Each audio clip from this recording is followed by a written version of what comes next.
মুহররম মাসের গুরুত্ব এবং ফজিলত আল্লাহ সুবহানাহু ওয়া তাআলা কুরআনুল কারীমে বলছেন, ইন্না ইদ্দাতাশ শুহুরি ইনদাল্লাহি 12 শাহরান ফি কিতাবিল্লাহি ইয়াওমা খালাকাস সামাওয়াতি ওয়াল আরদ মিনহা আরবাআতুন হুরুম ذلك الدين القيم فلا تظلموا فيهن أنفسكم وقاتلوا المشركين كافة كما يقاتلونكم كافة واعلموا أن الله مع المتقين জোরে বলেন আল্লাহু আকবার। আল্লাহ তাআলা বলছেন, আসলে পৃথিবী সৃষ্টির সূচনা লগ্ন থেকে, আসমান জমিন সৃষ্টির পর থেকে পৃথিবীর সময় নির্ধারণের ক্ষেত্রে মাস হিসাবে চলে আসছে 12 মাস আরবাআতুন হুরুম। এরপরে আসছে 4টা মাস হারাম মাস। এই 12 মাসের ভিতরে, এই 12 মাসের মধ্যে 4টা মাস হারাম মাস হিসাবে চলে আসছে। বছরে 12 মাস, ইদ্দাতাশ শুহুরি। এরপরে হচ্ছে এই 12 মাসের ভিতরে আরবাআতুন হুরুম, 4টি মাস হারাম মাস। সুবহানাল্লাহ বলেন। প্রথমে বলা হচ্ছে ইন্না ইদ্দাতাশ শুহুরি ইনদাল্লাহি 12 শাহরান। মাস হিসাবে 12 মাস হয়ে আসছে। আবার এই 12 মাসের ভিতরে আবার 4টি মাস হচ্ছে হারাম মাস, আরবাআতুন হুরুম যালিকাদ দীনুল কাইয়্যিম। এটাই সঠিক বিধান। কার বিধান? আল্লাহর বিধান। তো এই হারাম মাস কি আমাদের একটু জানার দরকার আছে না নাই? 12 মাসের ভিতরে আবার 4টি মাসকে হারাম বলা হচ্ছে। হারাম মাস মানে হচ্ছে নিষিদ্ধ মাস। হারাম মাস মানে হচ্ছে মর্যাদাপূর্ণ মাস। হারাম মাস মানে হচ্ছে আল্লাহর কাছে প্রিয় মাস। সুবহানাল্লাহ বলেন। এই মাসগুলো, এই 4টি মাস কোনটা এটাও আমরা জেনে নেই। জিলকদ, জিলহজ, মুহররম, ধারাবাহিকভাবে 3টা মাস হারাম মাস। আবার ওদিকে রজব মাস। এই 4টি মাস হলো হারাম মাস। এগুলোর মর্যাদা অন্যান্য মাসের তুলনায় বেশি। সুবহানাল্লাহ বলেন। প্রিয় হাজিরিন, এই মাসটা হচ্ছে মুসলমানদের জন্য হিজরি মাসের মধ্যে প্রথম মাস। হিজরি গণনার দিক থেকে মুহররম মাস হচ্ছে প্রথম মাস। এখানে অনেক ধরনের প্রস্তাব রাখা হয়েছিল, হিজরি মাস কোন মাস থেকে গণনা করবে। যদিও রাসূলুল্লাহ সাল্লাল্লাহু আলাইহি ওয়াসাল্লাম, সবাই পড়ছি সাল্লাল্লাহু আলাইহি ওয়াসাল্লাম, হিজরত করেছিলেন রবিউল আওয়াল মাসে মক্কা থেকে মদিনার উদ্দেশ্যে। তাহলে আরো 2 মাস পিছে নিয়ে গিয়ে হারাম মাস মুহররম মাসকে কেন হিজরতের প্রথম ধরা হচ্ছে, এটাও আমাদের জানার দরকার আছে না নাই? আছে। তদানীন্তন সময়ে কোন সপ্তাহের কোন মাসে কি হয়েছে এই ঘটনাগুলো এভাবে লিখত না। তারা বছর হিসাব রাখতে এভাবে, অমুক ঘটনা থেকে এত বছর পর, অমুক যুদ্ধের পরে এত বছর, এভাবে তাদের ঘটনাগুলো, তাদের ইতিহাসগুলো, তাদের বিভিন্ন বিষয়াদি মনে রাখার জন্য ওই যুদ্ধ, বিভিন্ন ধরনের ঘটনাকে চিহ্নিত করে এরপর থেকে কতদিন, এভাবে তারা গণনা করতেন। এরপরে প্রস্তাব রাখা হলো যে এভাবে হলে তো আমাদের ইতিহাসগুলো, আমাদের বিভিন্ন ধরনের ঘটনাগুলো, বিভিন্ন ধরনের শিক্ষণীয় বিষয়গুলো স্মৃতিপটে ধারণ করে রাখা কষ্টসাধ্য হয়ে যাবে। প্রস্তাব রাখা হলো, অনেকে অনেক ধরনের প্রস্তাব রাখছে। কেউ বলছে রবিউল আওয়াল মাস থেকে হিজরি মাস গণনা করা হোক, কেউ বলছে জিলকদ মাস থেকে হিজরি মাস গণনা করা হোক, কেউ বলছে জিলহজ মাস থেকে, কেউ বলছে মুহররম মাস থেকে। এভাবে অনেকগুলো মাসকে প্রস্তাব করা হয়েছে। তবে সর্বসম্মতিক্রমে সিদ্ধান্তে উপনীত হলেন যে হজের পরের মাস হলো মুহররম মাস।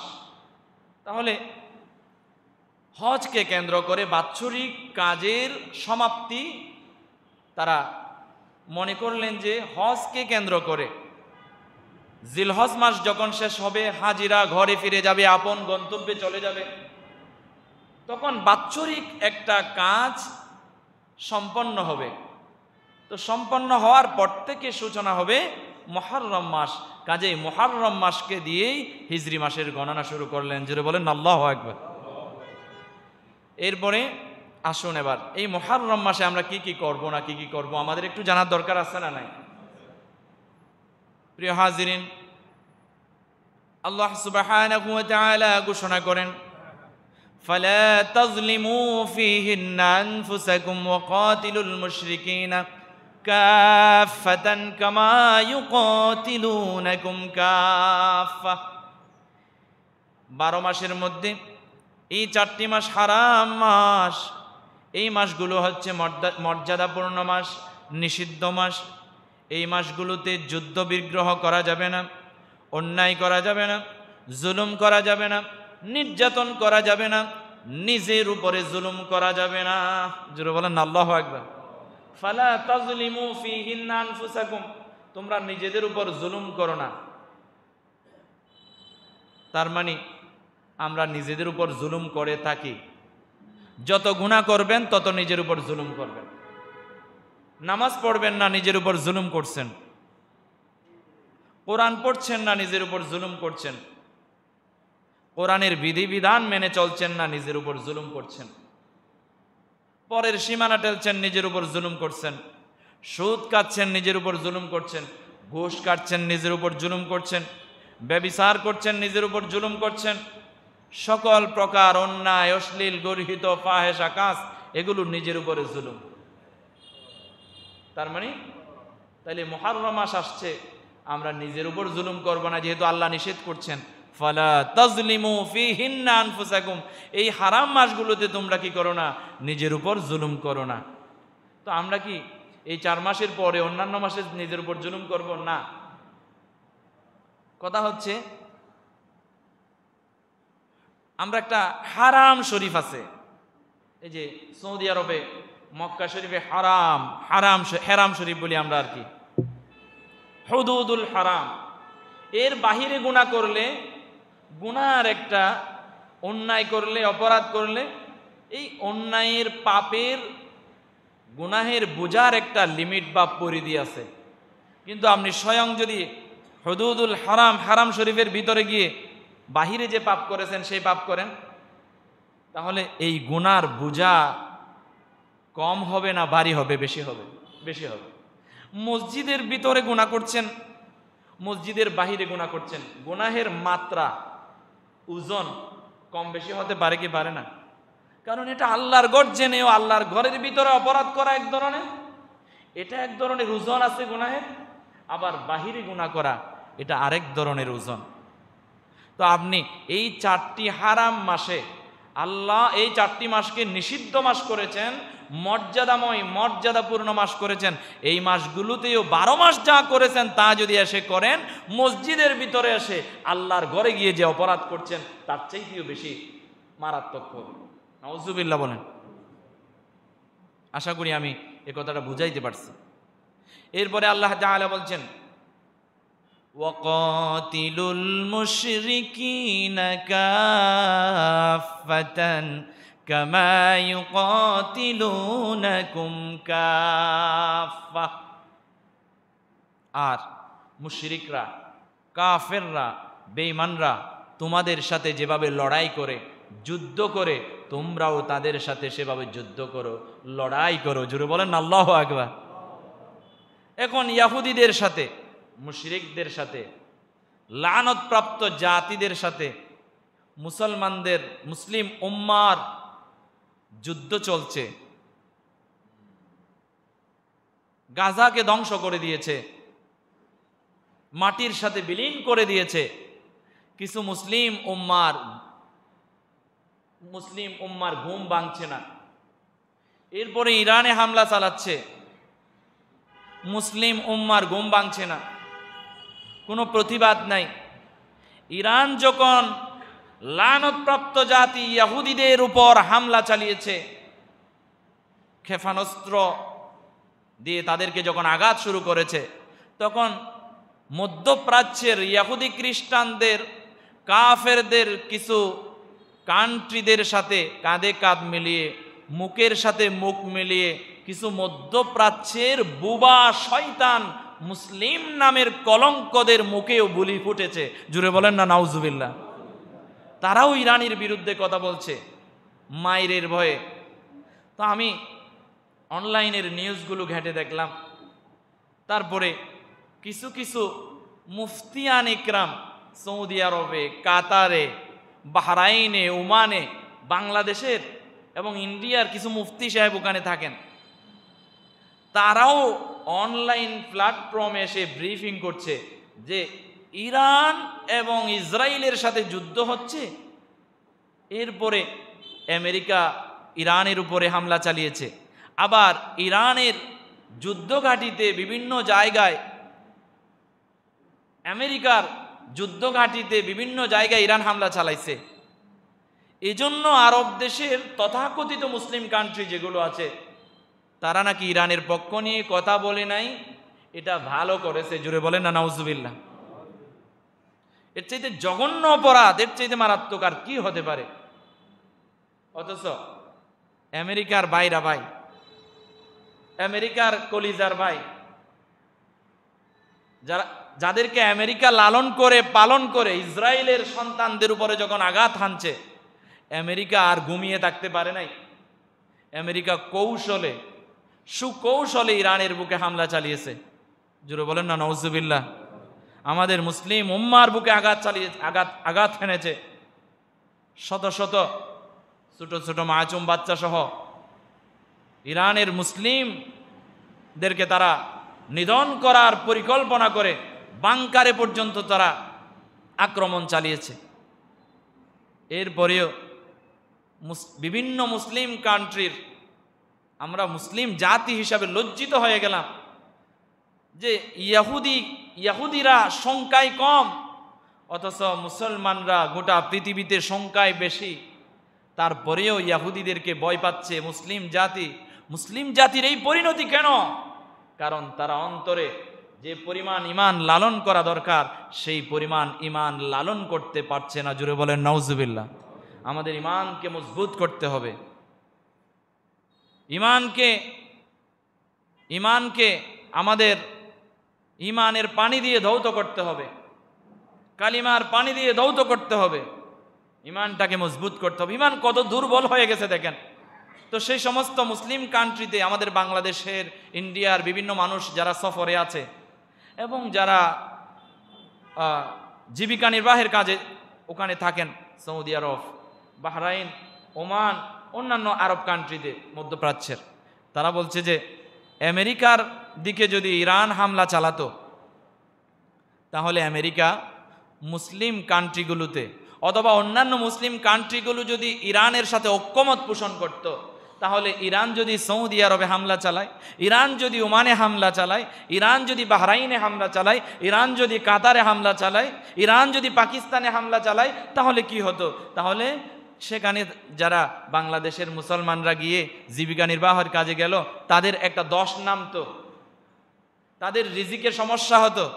আহারে, তোমরা তোমাদের পেটের চিন্তা করছো, আর মুসলিম উম্মারা রক্ত দিয়ে রমজানের মধ্যে ইফতার করেছে, গাজাবাসীরা রমজানের রক্ত দিয়ে রোজা রেখেছে, চোখের পানি দিয়ে মৃত্যুবরণ করেছে। এখনো পর্যন্ত ইসরায়েল গাজাবাসীর জন্য কোনো ত্রাণের গাড়ি নিচ্ছে, এটা সইতে পারছে না, ত্রাণের গাড়িতে বোমা মারে দিচ্ছে, হাসপাতালে বোমা মারছে, আর তোমরা এখানে বসে আছো তোমাদের পেট চালাবার ধান্দায়। নাউজুবিল্লাহি মিন যালিক। তুমি যখন তোমার মায়ের পেটে ছিলা তোমাকে কে খাওয়াইছে? আল্লাহ। সেই ঈমানটা তুমি রাখো না। তুমি যখন দুনিয়ার জমিনে আসছো, জন্ম লাভ করেছো, তখন তুমি কান্না করছো, হাঁটতেও পারো না, চলতেও পারো না। একটা পশু যখন মায়ের পেট থেকে জন্ম নেয়, পশুটা দৌড় মেরে তার খাবারটা সংগ্রহ করে নিতে পারে। মুরগির বাচ্চা যখন দুনিয়াতে আসে, মুরগিটাও দৌড়াদৌড়ি শুরু করে। তুমি তো এমন দুর্বল, তোমাকে করে আল্লাহ সৃষ্টি করেছেন দুনিয়াতে, তুমি চলতে পারতে না, হাঁটতে পারতে না, খাইতে পারতে না, কেউ এনে খাওয়াই দিলে খাইতে পারতে। তো খাওয়ানোর ব্যবস্থা করে দিয়েছেন তিনি কে? আল্লাহ। তিনি এখনো আছে না নাই? ইব্রাহিম আলাইহিস সালামকে অগ্নিকুণ্ডে ফেলে দিলেন নমরুদ, এই অগ্নিকুণ্ডকে ফুলের বাগান বানিয়ে দিয়েছেন তিনি কে? হযরত ইউনূস আলাইহিস সালাম মাছের পেটের ভিতরে, সাগরের ভিতরে বাঁচিয়ে রেখেছেন তিনি কে? আবার সাগরের কূলে তুলে দিয়েছেন তিনি কে? আল্লাহ। মূসা আলাইহিস সালাম ফিরআউনের কবল থেকে মুক্তি পাবার জন্য, যেহেতু মূসা আলাইহিস সালামের অন্তরে যথাযথ ঈমান ছিল, সেই ঈমানের বলে বলিয়ান হয়ে যখন ফিরআউনের মতো গোটা পৃথিবী যে শাসন করেছে, সেই ফিরআউনের মতো একটা শক্তিধর মানুষের সাথে কালিমাকে উড্ডীন করার জন্য, আল্লাহর কালিমাকে বুলন্দ করার জন্য, দ্বীনকে পৃথিবীতে বুলন্দ করার জন্য যখন ফিরআউনের বিপক্ষে গিয়ে দাঁড়িয়েছেন, আল্লাহ এমন শক্তি দিয়েছেন ফিরআউনের কবল থেকে বাঁচার জন্য 12টি গোত্রের জন্য 12টা রাস্তা করে দিয়েছেন সাগরে। তিনি কে? আল্লাহ। আর সাগরের ভিতরে যে সাগরে রাস্তা হয়েছে, সেই রাস্তা দিয়ে পার হয়েছে মূসা এবং তার গোত্রীয় 12টা গোত্র, তার জাতির 12টা গোত্র পার হয়েছে, কিন্তু ফিরআউন পার হতে পারে নাই। ফিরআউনকে পানিতে ডুবিয়ে মেরেছেন তিনি কে? তিনি আল্লাহ। এখনো আছে না নাই? তা আমরা মুসলিম উম্মাহ যদি ঈমানের বলে বলিয়ান হয়ে, মুসলিম উম্মাহ ঐক্যবদ্ধ হয়ে আল্লাহ সুবহানাহু ওয়া তাআলার কোরআনুল কারীমের আজকের এই আয়াতকে কেন্দ্র করে, ফালা তাজলিমু ফীহিন্না আনফুসাকুম ওয়া কাতিলুল মুশরিকিনা কাফাতান কামা ইউকাতিলুনাকুম কাফা। ইসরায়েলের সাথে ঐক্যমত পোষণ করে আমেরিকা যেমন খ্রিস্টান বেঈমান মুশরিকরা কাফেররা ঐক্যবদ্ধ হয়ে মুসলিমদের বিরুদ্ধে যুদ্ধে লেগেছে, আল্লাহ বলছেন তোমরাও তাদের ন্যায় তাদের সাথে লড়াই করো। জুড়ে বলেন আল্লাহু আকবার। আমরা কেন পারি না? আল্লাহ আমাদের সবাইকে ঐক্যবদ্ধ হয়ে ইহুদি খ্রিস্টান বেঈমান মুশরিকদের বিরুদ্ধে যুদ্ধ করার তৌফিক দান করুন বলি আমিন। এরপরে আল্লাহ তাআলা বলছেন, ওয়া'লামু আন্নাল্লাহা মা'আল মুত্তাকিন, ওয়া'লামু আন্নাল্লাহা মা'আল মুত্তাকিন। জেনে রাখো মুসলমান, জেনে রাখো ঈমানদার, আল্লাহ সুবহানাহু ওয়া তাআলা মুত্তাকিদের সাথেই আছেন। সুবহানাল্লাহ। কাজে আমাদেরকে মুত্তাকি হওয়ার দরকার আছে না নাই? পৃথিবীতে একমাত্র ভয় করব তিনি কে? কোন রাজা বাদশাহ, কোন পৃথিবীর পরাশক্তিকে মুসলমান ভয় করতে পারে না, কোন পরাশক্তিকে ঈমানদার ভয় করতে পারে না। একমাত্র ভয় করব আমরা তিনি কে? আল্লাহ। এবার আসুন, কথা চলছে মুহররম মাসের। কোরআনুল কারীমের অন্য আয়াত আল্লাহ তাআলা বলছেন যে মুহররম মাস 4টি মাস হারাম মাস, আর 12 মাসে একটা বছর। এই বছরগুলো পূর্ণ হবে। আমি দুনিয়াতে আসছি, আল্লাহ আমাদেরকে একটা সময় নির্ধারণ করে দিয়েছেন। এই সময়গুলোর পূর্ণতা পাওয়ার জন্য আল্লাহ যা যা করা দরকার আল্লাহ সুবহানাহু ওয়া তাআলা তা ঠিকভাবে আপন গতিতে তৈরি করে রেখেছেন। সেটা ঠিক আল্লাহ যেভাবে নিয়ম তৈরি করে দিয়েছেন সেই নিয়মে চলমান। আল্লাহ সুবহানাহু ওয়া তাআলার এই বিধি বিধান, এই গতি কখনো থামবে না। আপনার জীবন একটা সময় থেমে যাবে। জুড়ে বলেন না সুবহানাল্লাহ। আল্লাহ বলছেন, হুয়াল্লাযী ইয়াতাওয়াফফাকুম বিল-লাইলি ওয়া ইয়া'লামু মা জারাহতুম বিন-নাহার সুম্মা ইয়াব'আসুকুম ফীহি লিইউকদা আজালুম মুসাম্মা সুম্মা ইলাইহি তুরজাউন। জুড়ে বলেন আল্লাহু আকবার। আল্লাহ তাআলা বলছেন যে ওয়া হুয়াল্লাযী ইয়াতাওয়াফফাকুম বিল-লাইলি, আমি তোমাদেরকে রাত্রিবেলা মৃত্যু দিই। আমরা প্রত্যেকেই রাত্রিবেলা যখন ঘুমায়া যাই আমরা মৃত্যুবরণ করি। জোরে বলেন না সুবহানাল্লাহ। এরপরে আল্লাহ তাআলা বলছেন ওয়া ইয়ালামু মা জারাহতুম বিন-নাহার সুম্মা ইয়াবআসুকুম ফীহি লিয়াকদা আজালুম মুসাম্মা।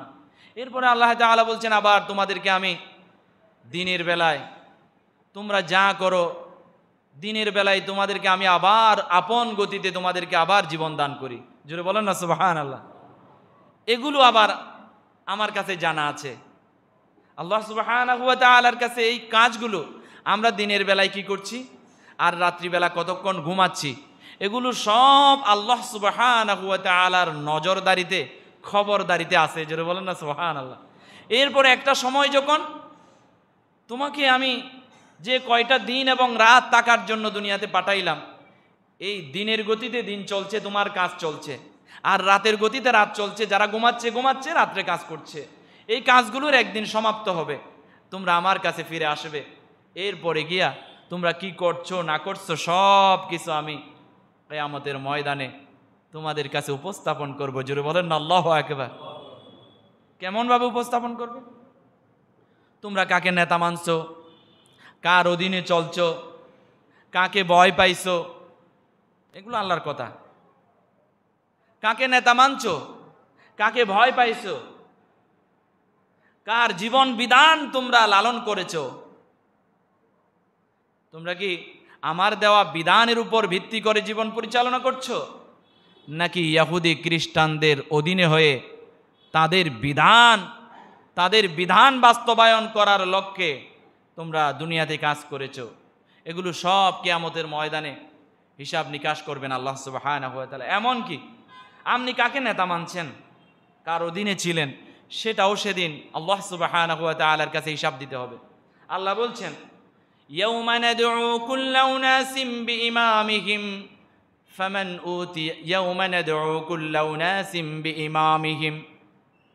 আল্লাহ সুবহানাহু ওয়া তাআলা আমাকে আপনাকে যখন হিসাব নিকাশ করার জন্য ডাকবেন, তখন আমাকে আর আপনাকে একাকী ডাকবেন না, ডাক দিয়ে বলবেন তোমার নেতাকেও নিয়ে আসো। তুমি কি আল্লাহর নবীকে নেতা মেনেছো? তুমি কি আল্লাহর নবীর চরিত্র নিয়ে যারা দুনিয়াতে কোরআনের বিধানকে সংবিধান বানানোর চেষ্টায় লিপ্ত ছিলেন তাদেরকে নেতা বানিয়েছো? নামাজি, পরহেজগার, দিনদার, ইমানদার কি তোমার নেতা ছিল? নাকি কাফের, বেঈমান, বেনমাজি, মুরতাদ, মুশরিক তোমার ইমাম ছিল, নেতা ছিল? তাকেও ডেকে নিয়ে আসো। হিসাব নিকাশ করার সময় আপনার নেতাও যদি হয়ে যায় কালো বিড়াল, আপনার নেতা যদি হয় ফিরাউন, আপনার নেতা যদি হয় নমরুদ মার্কা, আপনার নেতা যদি হয় স্বৈরা শাসক, তাহলে তাদেরকেও ডেকে নিয়ে যেতে হবে। তারা যদি অপরাধী হয়, তারা যদি জাহান্নামী হয়, আপনার নেতা যদি অন্যায় করার কারণে, অপরাধ করার কারণে, জুলুম করার কারণে, নির্যাতন করার কারণে আপনার নেতা যদি জাহান্নামী হয়, তাহলে ওই নেতাকে নেতা মানার কারণে আপনাকেও তার সাথে জাহান্নামে যেতে হবে। নাউজুবিল্লাহ বলেন। কাজে এখন সিদ্ধান্ত নেন, এখন সিদ্ধান্ত নেন। রাজনীতি তো ভালো করেন, আল্লাহ যে রাজনীতির ডিরেকশন দিয়েছেন, নিদর্শন দিয়েছেন, এই নিদর্শন মানার চেষ্টা করেন। এই যে আমাদেরকে মসজিদে নামাজি ইমাম মানেন, আমরা হলাম ইমামে সুগরা। কি ইমামে সুগরা? আমরা ছোট ইমাম। আসল ইমাম হলো তারা যারা 5 ওয়াক্ত নামাজও পড়ে, কোরআনও পড়ে, রসুলের সুন্নাহও পালন করে এবং কোরআন মোতাবেক জীবন গড়ে এবং জান্নাত পাবার আশায় তারা আল্লাহ তাআলার দেওয়া জীবন বিধানকে পৃথিবীর জমিনে দায়েম এবং কায়েম করার জন্য ইসলামী আন্দোলন করে। ওই ইসলামী আন্দোলনের নেতারা হচ্ছে আসল নেতা, ইমামে কুবরা। জুড়ে বলেন না আল্লাহু আকবার। কাজেই ওই ধরনের ইমামে কুবরা, বড় ইমামদের পেছনে থাকবেন। ওই ইমামদের পেছনে যদি থাকেন, ওই ইমাম যদি জান্নাতে যায়, আপনিও জান্নাতে যাবেন। জুড়ে জান্নাতে যাবেন। আল্লাহু আকবার বলেন। শুধু নামাজ পড়লাম, শুধু কোরআন পড়লাম, শুধু বুজুর্গি দেখালাম, শুধু জিকির করলাম, মসজিদের জায়নামাজ থেকে নামলাম না, ঘন্টার পর ঘন্টা মসজিদের জায়নামাজে বসে থাকলাম, আরে আমার মুসলিম ভাইয়েরা যে ধ্বংস হয়ে যাচ্ছে তাদেরকে দাওয়াত দিলাম না, তাদের কাছে দাওয়াত নিয়ে গেলাম না, এটা হবে না। আল্লাহর রাসূল সাল্লাল্লাহু আলাইহি ওয়াসাল্লাম হিজরত করেছেন, আল্লাহ রাসূল সাল্লাল্লাহু আলাইহি ওয়াসাল্লাম হিজরত করেছেন। কি জন্য হিজরত করেছেন? দুনিয়াতে আল্লাহর বিধানকে প্রতিষ্ঠা করবার লক্ষ্যেই হিজরত করেছেন। জোরে বলেন আল্লাহু আকবার। তো এই মাসের ফজিলত, আমি ওইদিকে আর যাচ্ছি না, এই মাসের ফজিলত সম্পর্কে কিছু হাদিস আপনাদেরকে শোনাই। আল্লাহ রাসূল সাল্লাল্লাহু আলাইহি ওয়াসাল্লাম বলছেন, সিয়ামু শাহরিল্লাহিল মুহাররম, সিয়ামু শাহরিল্লাহিল মুহাররম আফদালুস সিয়ামি বাদা শাহরি রমাদান। রমজান মাসের পরে, রমজানের রোজার পরে আল্লাহর কাছে অধিকতর প্রিয়, খুবই প্রিয় সিয়ামু শাহরিল্লাহিল মুহাররম, মুহাররম মাসের রোজা। জোরে বলেন আল্লাহু আকবার। এই মাসের 10 তারিখে আশুরার দিনের রোজাটা আমরা সবাই রাখবো, পারবো ইনশাআল্লাহ? আল্লাহ তৌফিক দান করুন বলি আমিন। এই রোজা কেন রাখতেন এটা একটু পর বলতেছি, সময় শেষ প্রায়। এরপরে আল্লাহ রাসূল সাল্লাল্লাহু আলাইহি ওয়াসাল্লাম আশা করছেন যে সিয়ামু ইয়াউমা আশুরা আহতাসিব আলাল্লাহি আন ইউকাফফিরাস সানাতাল্লাতী ক্বাবালাহু। আল্লাহ রাসূল সাল্লাল্লাহু আলাইহি ওয়াসাল্লাম আশাবাদী যে আশুরার দিনের রোজাটার যদি কেউ রাখে তাহলে তার বিগত জীবনের 1 বছরের গুনার কাফফারা হয়ে যাবে। সুবহানাল্লাহ। আমার আর আপনার আশুরার রোজা যদি আমরা রাখি, বিগত 1 বছরের গুনাহ আল্লাহ আমাদের মাফ করে দেবে, কাফফারা হয়ে যাবে। সুবহানাল্লাহ। তাহলে এই রোজাটা কেন রাখবো আমরা? মুহাম্মদ সাল্লাল্লাহু আলাইহি ওয়াসাল্লাম যখন হিজরত করে মদিনায় পৌঁছান তখন ইহুদিরা তারা একটা রোজা রাখেন। তো আল্লাহর নবী জিজ্ঞাসা করলেন যে তোমরা আজকের এই দিনে কেন রোজা রাখো, আশুরার দিনে? তারা বললেন যে মুসা আলাইহিস সালাম তার দল বল নিয়ে, তার জাতীয় গোত্রদেরকে নিয়ে ফিরআউনের কবল থেকে সাগর পাড়ি দিয়ে মুক্তি পেয়েছিলেন এবং ফিরআউনকে এই দিনেই আল্লাহ সুবহানাহু ওয়া তাআলা সাগরের ভিতরে ডুবিয়ে মেরেছিলেন। কাজেই মুসা আলাইহিস সালাম এবং তার জাতি 12টি গোত্রের সবাই আজকের এই দিনটাকে পালন করতেন, যে একটা রোজা রাখতেন। সুবহানাল্লাহ বলেন। তো সেই পরম্পরায় আমরাও রোজা রাখি। এখন আল্লাহ রাসূল সাল্লাল্লাহু আলাইহি ওয়াসাল্লাম বলছেন যে মুসা আলাইহিস সালামের পক্ষ থেকে আমরা হইলাম সবচাইতে বেশি হকদার। তাহলে মুসা আলাইহিস সালামের এই মুক্তির জন্য যে একদিন রোজা রাখতেন, এই রোজাটা আমরাও রাখবো। জোরে বলেন আল্লাহু আকবার। এই যে মুহররম মাসের 10 তারিখের আশুরার রোজা, এই রোজাটি আমাদের রমজান মাসের 30 রোজা ফরজ হওয়ার আগ পর্যন্ত, একটু খেয়াল করেন, রমজান মাসের 30 রোজা ফরজ হওয়ার আগ পর্যন্ত এই যে মুহররম মাসের আশুরার 10 তারিখের রোজাটা, এই রোজাটা ফরজ ছিল মুসলিমদের জন্য। জোরে বলেন না সুবহানাল্লাহ। যখন রমজান মাসের রোজা ফরজ হয় তখন এই রোজাটা এখন শিথিল হয়ে গেছে, এটা আর ফরজ বিধান নয়। এটা আপনি রাখলে সওয়াব পাবেন, না রাখলে গুনাহ নাই। তবে রাখলে সওয়াব পাবেন, না রাখলে গুনাহ নাই মানে আমরা রাখবো না এমন নয়। কারণ হচ্ছে একদিন নয়, 2 দিন নয়, প্রায় 12 মাসের গুনাহের কাফফারা হয়ে যাবে একটা বছরের, এই রোজাটা যদি আমরা রাখতে পারি। জোরে বলেন না সুবহানাল্লাহ। তো আল্লাহ রাসূল সাল্লাল্লাহু আলাইহি ওয়াসাল্লাম আরেকটা নির্দেশনা তাদেরকে দিয়েছিলেন, বলে যে যেহেতু এই রোজাটা ইহুদিরাও রাখে, অমুসলিমরাও রাখে, খ্রিস্টানরাও রাখে, এজন্য আগামী বছর যদি আমরা পাই তাহলে আগামী বছর থেকে আমরা 2টা রোজা রাখবো, যেন ইহুদিদের সাথে, খ্রিস্টানদের সাথে, বেঈমানদের সাথে আমাদের সাথে মিলে না যায়। জোরে বলেন না সুবহানাল্লাহ। কিভাবে সতর্কতা অবলম্বন করছে দেখেন। এই রোজাটা মুসা আলাইহিস সালামের জাতীয় 12টি গ্রুপের লোকেরাও রাখতেন, পরম্পরায় এ পর্যন্ত রাখতেছেন। মুহাম্মদ সাল্লাল্লাহু আলাইহি ওয়াসাল্লামের ধর্মে আমাদের জন্য রমজান মাসের রোজা ফরজ হওয়ার আগে এই রোজাটা ফরজ ছিল। একটা রোজা রাখতেছেন, এই রোজার সাথে আল্লাহ রাসূল আরেকটা রোজা মিলিয়ে দেওয়ার কারণ হলো ইহুদি, খ্রিস্টান, বেঈমানদের সাথে যেন আমাদের আমলের মিল না থাকে। জোরে বলেন না সুবহানাল্লাহ। আল্লাহ রাসূল সাল্লাল্লাহু আলাইহি ওয়াসাল্লাম যদি এভাবে সতর্কতাকার নির্দেশ দিতে পারে, আমাদেরকে ছোটখাটো বিষয় থেকেও বিরত থাকতে হবে ইহুদি খ্রিস্টানদের থেকে। এখন আপনার চুলের কাটিং মিলে যায় ইহুদি খ্রিস্টানদের সাথে, আপনার পরনের লেবাস, কাপড়, সুপট মিলে যায় অমুসলিমদের সাথে। আপনার চলন বলন মিলে যাচ্ছে অমুসলিমদের সাথে, আপনার কথা বলার স্টাইল মিলে যাচ্ছে অমুসলিমদের সাথে, আপনার পারিবারিক জীবন বিধান, আপনার পরিবার চালানোর নিয়ম নীতি রীতি কোরআন এবং সুন্নাহর সাথে মিলে না, ইহুদি খ্রিস্টানদের সাথে মিলে যাচ্ছে। তাহলে আপনি কখনো আল্লাহর নবীর প্রকৃত অর্থে উম্মত হতে পারেন না। আল্লাহর নবীর উম্মত যদি হতে না পারেন, কাল কিয়ামতের কঠিন ময়দানে আল্লাহ সুবহানাহু ওয়া তাআলার পেয়ারা হাবিব সাল্লাল্লাহু আলাইহি ওয়াসাল্লাম আপনার দিকে চোখ তুলে তাকাবে না, আপনার দিকে আল্লাহর নবী তাকাবেও না। সুপারিশ করবে তো দূরের কথা, আপনার দিকে আল্লাহর নবী তাকাবেও না, বলবে দূর হয়ে যাও, দূর হয়ে যাও। সুতরাং প্রিয় হাজিরিন, আশুরার দিনে বিশেষ বিশেষ কিছু ঘটনা ঘটেছে।